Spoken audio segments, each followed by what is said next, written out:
I just think it's extremely important to keep the names alive of our, like our legendary champions.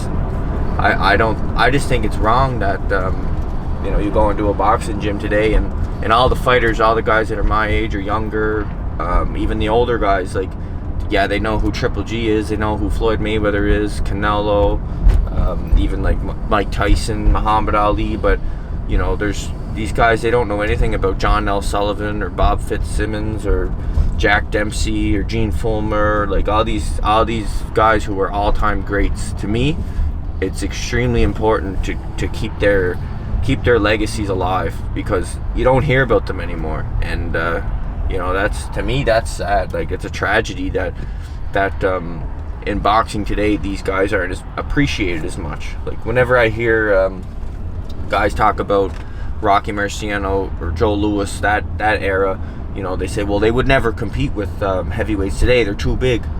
And it's like, yeah, but what about what they did? Like these all-time greats, what about what they did? Like, I don't know. That's why I'm screaming Jack Dempsey's name in the middle of a world title fight, because to me it's just I have to keep their legacies going, and if I'm the only guy who does shit like this and keeps saying their names and keeps, like so be it, but that's how I'm gonna keep doing this. I'm gonna keep watching the old school guys and studying them and keep their energy alive. I feel like I can almost summon the energy in a fight.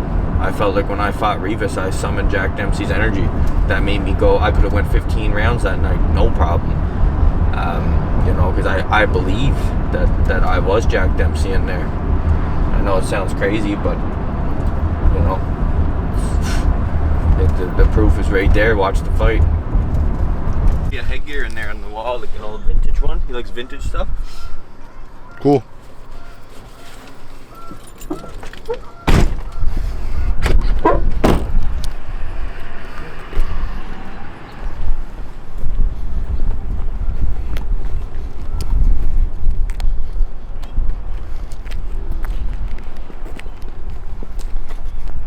Bucks to get that on me. I don't know.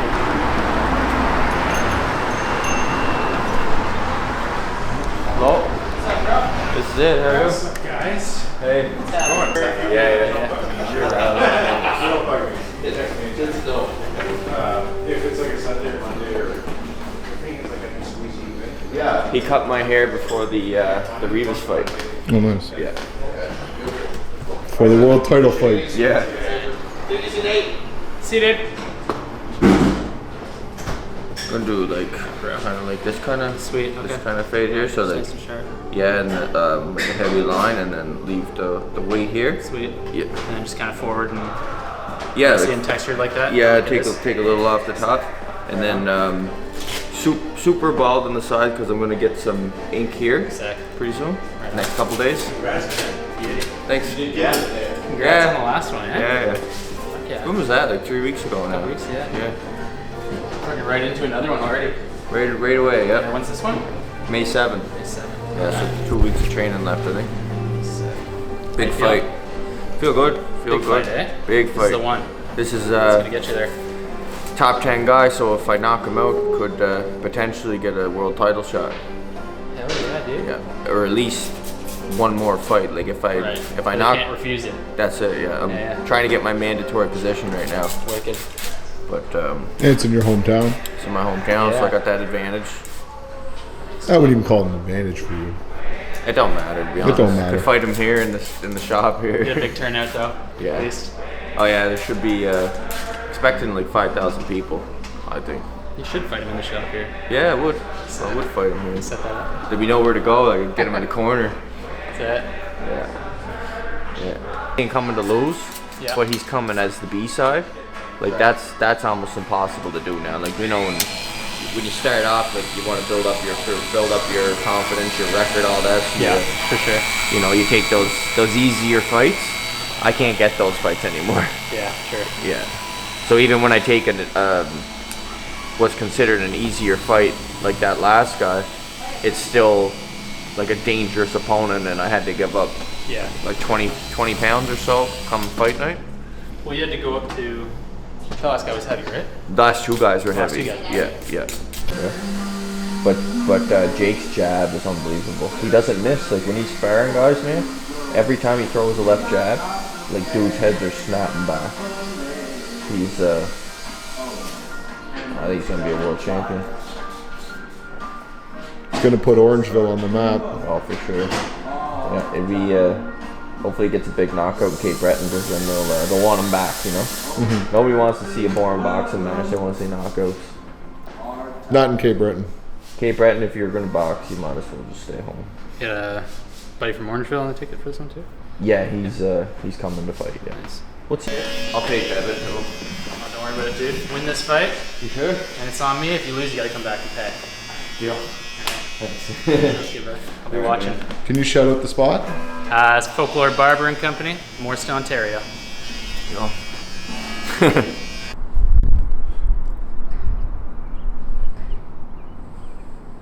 Fighting right now. Better to be early than be late, because if you're late for Stevie, he'll lock the door on you. Make your way outside. He will.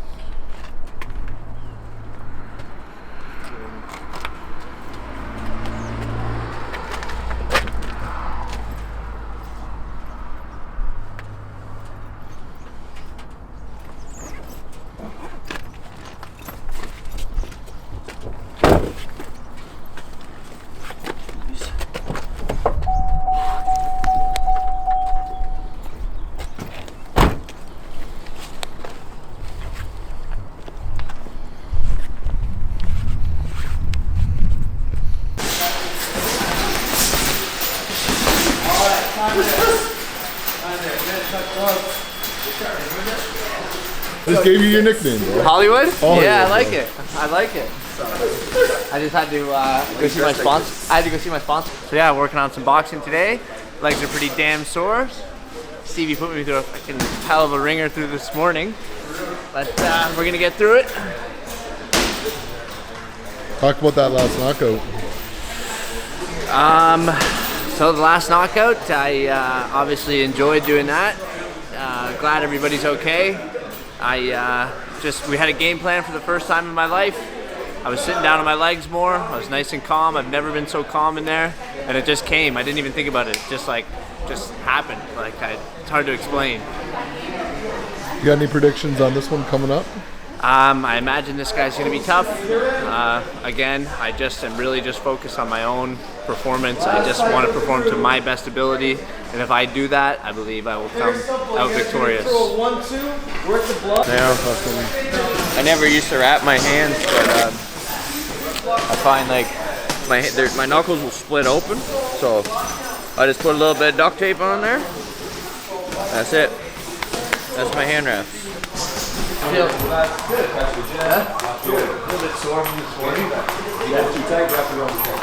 Record both and then play the one that happens, because it's going to be either or. Fury getting the better of him for 7-8 rounds, walks onto a counter left hook. The last 4 rounds are a mess. Fury wins the decision, but he goes down. You think he's gonna go down in the fight? Fury will go down. Fury goes down. No, he goes down. I think he's winning the fight really well, and he walks on to like just the mother of all counter left hooks. Against White. He gets up, and then it's just a mess for the next 4 rounds of like the boys going at each other hard. But I think Fury will win. They were like saying that I was like, they were mixing it up with relentless. So I was like, I guess I could be both. Yeah. I still like Ruthless though. Yeah, me too. It fits with your last name. Yeah. You know, it rolls right off the tongue.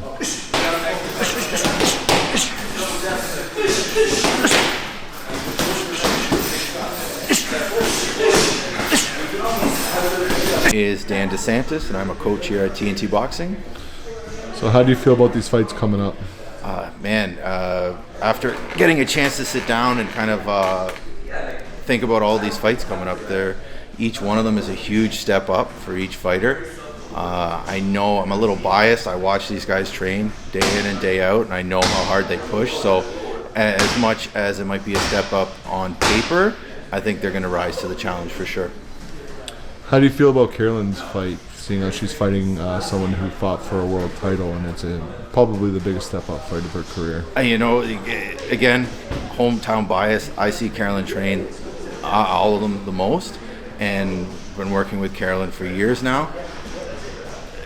There's no way you can put somebody in front of Carolyn that I don't think she doesn't have a chance against. She is just a destroyer. She goes into each fight dedicated, puts in over 110%. The amount of work that she can output, it's unstoppable. You got Jake Dowse, who's doing another step-up fight as well. He's coming off a pretty ruthless KO in his last fight. How do you see that one going?